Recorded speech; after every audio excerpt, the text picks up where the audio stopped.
ونصلي على رسوله الكريم أما بعد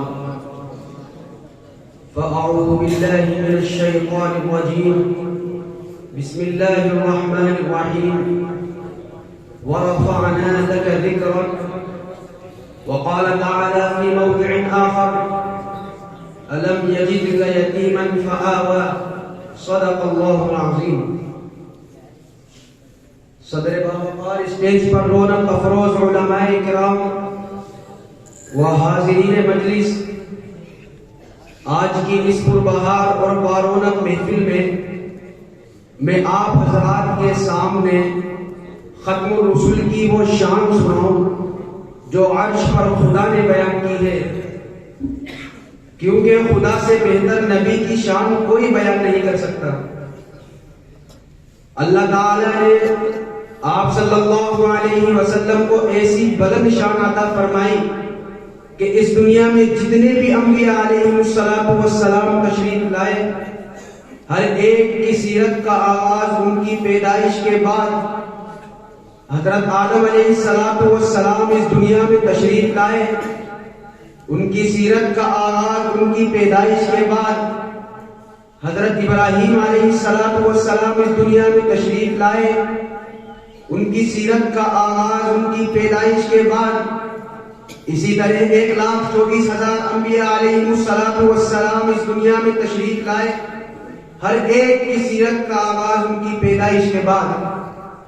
مگر میں قربان جاؤں ہمارے نبی محمد مصطفیٰ صلی اللہ علیہ وسلم پر کہ سیرت کا آغاز پہلے ہے اور پیدائش بعد میں ہے. میرے عزیزوں، اللہ تعالیٰ نے قرآن میں ارشاد فرمایا وَرَفَعْنَا لَكَ ذِكْرَكَ، اے پیغمبر ہم نے تیرے ذکر کو اونچا کر دیا. اے پیغمبر ہم نے تیرے ہر بول کو اونچا کر دیا. اے پیغمبر ہم نے تیرے نام کو اونچا کر دیا. اور صرف تیرے ذکر کو اونچا نہ کیا بلکہ جو تیرے ساتھ ملا ہم نے ان کو بھی اونچا کر دیا. دیکھیے حضرت ابو بکر پہلے صرف ابو بکر تھے، جب میرے نبی کے ساتھ ملے تو صدیق اکبر بن گئے. حضرت عمر پہلے صرف عمر تھے، جب میرے نبی کے ساتھ ملے تو عادل بن گئے. حضرت عثمان پہلے صرف عثمان تھے، جب میرے نبی کے ساتھ ملے تو سخاوت کے بادشاہ بن گئے. حضرت بلال جو حبشہ کے ایک غلام تھے، جب میرے نبی کے ساتھ نسبت ہوئی تو اللہ نے ایسا اونچا کیا کہ چلتے مکہ کی گلیوں میں ہیں اور قدموں کے کھڑکھڑاہٹ کی آواز جنت میں سنائی دیتی ہے. یہ ہے وَرَفَعْنَا لَكَ ذِكْرَكَ، اے پیغمبر جو تیرے ساتھ ملا ہم نے ان کو بھی اونچا کر دیا. میرے عزیز ساتھیوں، ایک مرتبہ کچھ لوگ ام المؤمنین حضرت عائشہ رضی اللہ تعالی عنہا کے پاس آئے اور کہنے لگے اماں نبی کی شان بیان کیجیے. تو حضرت عائشہ رضی اللہ تعالی عنہا نے فرمایا کیا تم قرآن نہیں پڑھتے ہو؟ قرآن کھولو تو صحیح، قرآن کے ہر صفحے پر نبی کا حسن و جمال لکھا پڑا ہے. قرآن سے پوچھو کہ وہ نبی کا تعارف بیان کرے تو قرآن کہتا ہے الم یجدک یتیما فآوی. قرآن نے اپنے پیغمبر کا تعارف نبی یتیمن سے شروع کیا. میرے عزیزوں، قرآن کے ہر لفظ پر نبی کی سیرت موجود ہے، کیونکہ جب میرے نبی کے چہرے کی باری آئی تو قرآن نے وہ دعا کہا. جب میرے نبی کی زلفوں کی باری آئی تو قرآن نے وہ لیل کہا. جب میرے نبی کے دانتوں کی باری آئی تو قرآن نے یاسین کہا. جب میرے نبی کے سینے کی باری آئی تو قرآن نے الم نشرح لک صدرک کہا. جب میرے نبی کے زمانے کی باری آئی تو قرآن نے والعصر کہا. جب میرے نبی کے شعر کی باری آئی تو قرآن نے لا اقسم بہذا البلد کہا. جب میرے نبی کے صحابہ کی باری آئی تو قرآن نے الذین امتحن اللہ قلوبهم للتقوی کہا.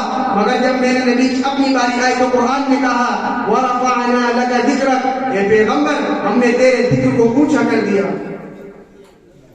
او مسلمانوں، ذرا ہمیں سوچنا چاہیے کہ ہم کہاں جا رہے ہیں. آج ہم نے آپ صلی اللہ علیہ وسلم کے لائے ہوئے احکامات کو ٹھکرا دیا.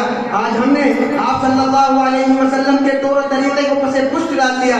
آج مسلمان آپ صلی اللہ علیہ وسلم کی سنتوں کی دھجیاں مارنے لگے ہیں. وہ مسلمانوں، ہمارے نبی تو اس امت کے خاطر مکہ اور مدینہ کی گلیوں میں تڑپ رہے تھے. اللہ سے رو رو کر دعائیں مانگا کرتے تھے کہ اللہ میری امت کو معاف کر دینا، اے اللہ میری امت کو جنت میں داخل کر دینا. ہمارے نبی، ہمارے دلوں میں اس نبی کی عظمت کیوں نہیں ہے؟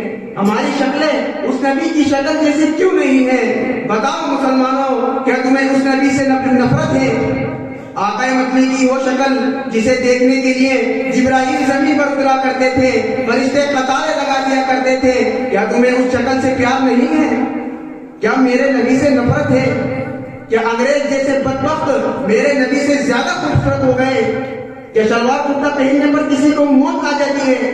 کچھ نہیں ہوتا، کچھ نہیں ہوتا۔ شیطان نے ہم کو بھڑکایا، ہم اس کے بھڑکاوے میں آ گئے، ہم نے نبی کا راستہ چھوڑا، ہم نے قرآن کو بھلا دیا، ہم نے نمازیں پڑھنا چھوڑ دی، ہم نے داڑھیں منڈوانا شروع کر دی۔ اور لوگوں، کم از کم نبی کی شکل تو اپنے پاس لینے دیتے۔ آج کہتے ہیں کہ ہمیں داڑھی رکھنے میں شرم آتی ہے۔ خدا کی قسم کھا کر کہتا ہوں، ان داڑھی والوں سے تو جنت کی حوریں بھی پیار کرتی ہیں۔ تم اس داڑھی کو کیا سمجھتے ہو؟ تمہیں تو صرف کینچی لے کر اسے چھوٹا کرنے میں مزہ آتا ہے تاکہ اپنی بیویوں کے سامنے اچھے بنے رہے۔ اور لوگوں، کل نبی نے منہ پھیر لیا تو کہاں جاؤ گے؟ اور نبی کے روزے بنا بنا کر محبت میں نعتیں پڑھنے والوں، ہمارے نبی نے اس امت کے خاطر لہو لہان ہو کر دکھایا، چہرہ زخمی کروایا، راتوں کو سوئے نہیں، اللہم امتی امتی کہتے ہوئے چلے گئے۔ او امت والوں، تمہیں نہ نبی کی شکل اچھی لگی، نہ نبی کے کپڑے اچھے لگے۔ ہر کسی کو ہیرو بننے کا شوق ہے۔ آسمان کے فرشتے کہہ رہے ہیں، حدیث کی کتابوں میں لکھا ہے، سبحان من زین الرجال بالنہا، پاک ہے وہ ذات جس نے مرد کو داڑھی دے کر حسین بنایا۔ او مسلمانوں، آپ صلی اللہ علیہ وسلم کی سنت پر عمل کرو، آپ صلی اللہ علیہ وسلم کے لائے ہوئے احکامات پر عمل کرو، آپ صلی اللہ علیہ وسلم کے طور و طریقے کو اپناؤ۔ ہمارے ہر عمل سے آپ صلی اللہ علیہ وسلم کی سنت کا اظہار ہونا چاہیے۔ زندگی کی راہ میں پیش آئے کانٹے یا پھول، زندگی کی راہ میں پیش آئے کانٹے یا پھول، چھوٹنے نہ پائے ہرگز دامن عشق رسول۔ وآخر دعوانا الحمد للہ رب العالمین۔